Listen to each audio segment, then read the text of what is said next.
Doumé, bonjour. Bonjour. Alors on dit qu'un derby, ça se joue pas, ça se gagne. Il y a une motivation vraiment supplémentaire dans un derby? Normalement, oui. Après, on sait l'importance que ça a envers nos supporters. Je dirais même envers les joueurs insulaires aussi.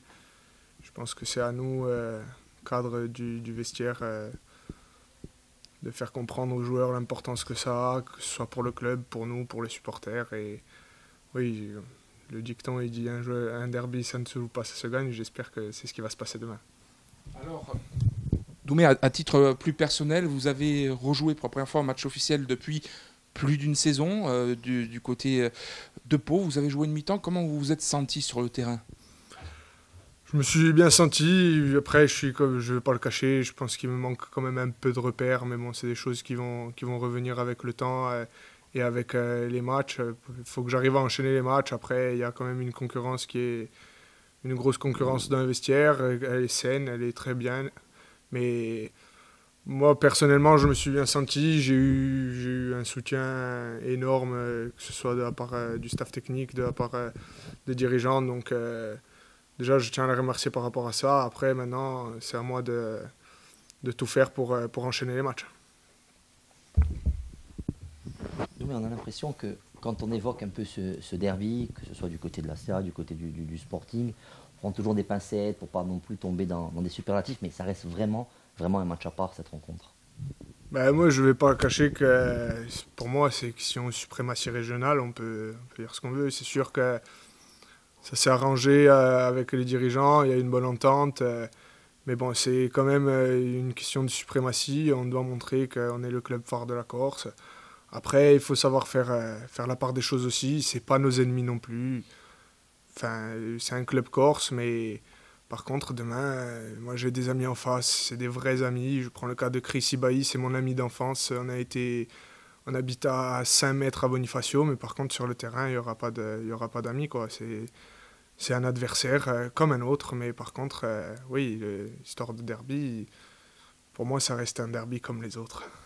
Justement, avec Christopher, est-ce que vous avez échangé par texto? Est-ce que vous êtes appelé? Est-ce qu'il y a un peu de magagne Non, on s'est surtout magagné l'année dernière quand il a signé. Après, je ne vais pas vous cacher que c'est vraiment un ami d'enfance. Donc, je suis très heureux qu'il soit dans le monde professionnel, qu'il ait réussi à passer ce cap lui aussi. Vous savez, à Bonifacio, on est deux dans une commune de 3600 habitants.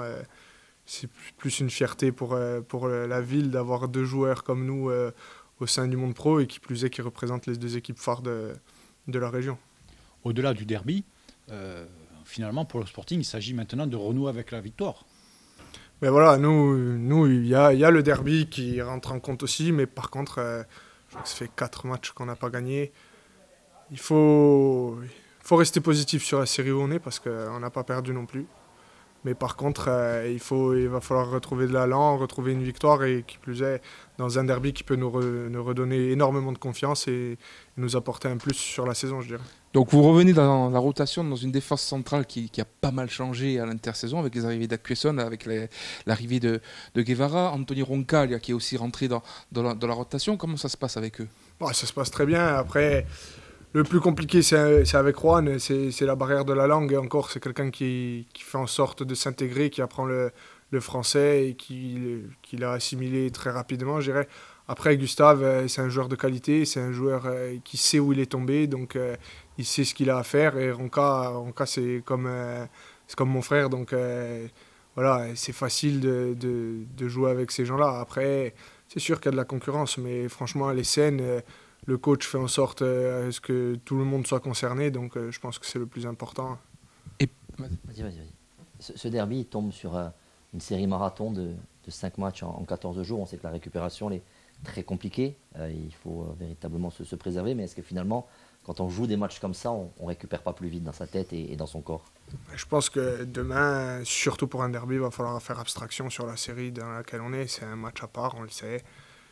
Après, le club a fait en sorte qu'on ait de la cryo, qu'on a des collations qui sont mises en place tous les après-midi. Donc, pour la récupération, tout était bien optimisé. Après, c'est à nous aussi, niveau sommeil, niveau bouffe, de faire en sorte de bien récupérer. Qui dit derby dit souvent engagement, et on sait que la question de l'arbitrage est un peu sensible du côté de vos adversaires en ce moment. Est-ce que vous vous êtes posé la question dans le vestiaire de prendre en compte la question, on va dire, de l'arbitrage qui pourrait être peut-être un peu plus épineuse que d'habitude? Non, moi après, je vais pas vous cacher que je regarde beaucoup le foot, je regarde beaucoup la presse locale aussi, donc je sais ce qui s'est dit. Je pense que ils n'ont pas été arbitrés comme il fallait, on peut dire ce qu'on veut, mais même dans mon camp, je sais que la CA, j'ai regardé la semaine dernière, ça a été un match compliqué pour eux au niveau de l'arbitrage, il faut le reconnaître. J'espère juste que ce ne sera pas le match parfait pour leur faire de cadeaux. Voilà. Après, c'est comme ça, on sait que nous aussi, il y a des périodes où on n'est pas très bien arbitré, il y a des périodes où, même d'autres clubs, mais bon, je pense qu'il faut faire abstraction de ça et nous, en tout cas, repartir de l'avant. Une dernière question sur ton cas personnel. Tu avais fait ton dernier match officiel, je crois que c'était en mai 2023.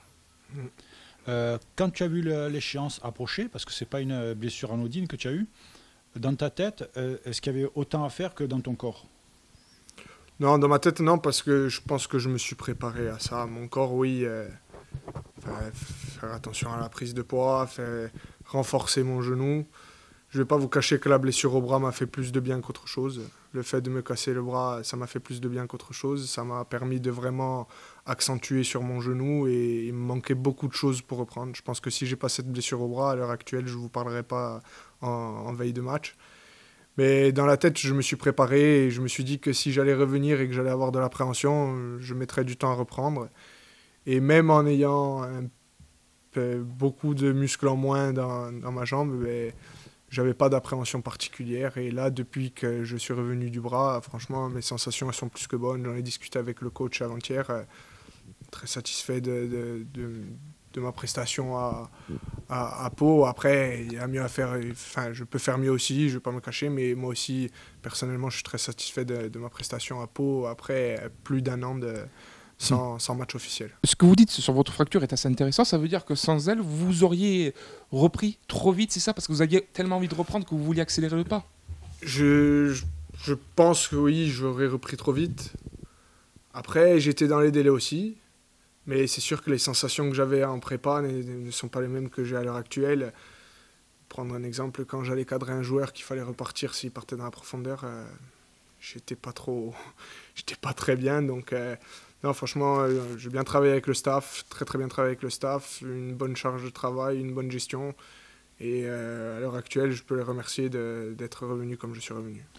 Dans sa dernière interview, Varane a parlé de ses opérations. Il disait qu'après avoir été opéré des croisés à droite, il compensait un peu à gauche. Est-ce que ça maintenant, c'est pris en compte? C'est le danger? C'est le plus compliqué. Bon, après, je pense que c'est obligé de compenser un peu à gauche, mais c'est pour ça qu'il faut renforcer sa jambe qui est opérée, parce que sinon, malheureusement, le risque, c'est le croisé à gauche. Bon, je touche du bois, j'espère que ça ne m'arrivera pas, mais bon, de toute façon, il y a des études qui disent qu'il y a 70% de chances de se refaire les croisés dans les 3 ans qui arrivent, mais bon, j'espère que ça ne m'arrivera pas. Voilà, j'espère que tout ça, c'est derrière moi. Je vais bosser pour ne plus rechuter, pour plus rien avoir. De toute façon, c'est une première blessure, une première grosse blessure. J'ai jamais rien eu avant, donc voilà, je vais bosser pour plus rien avoir et aller de l'avant, quoi.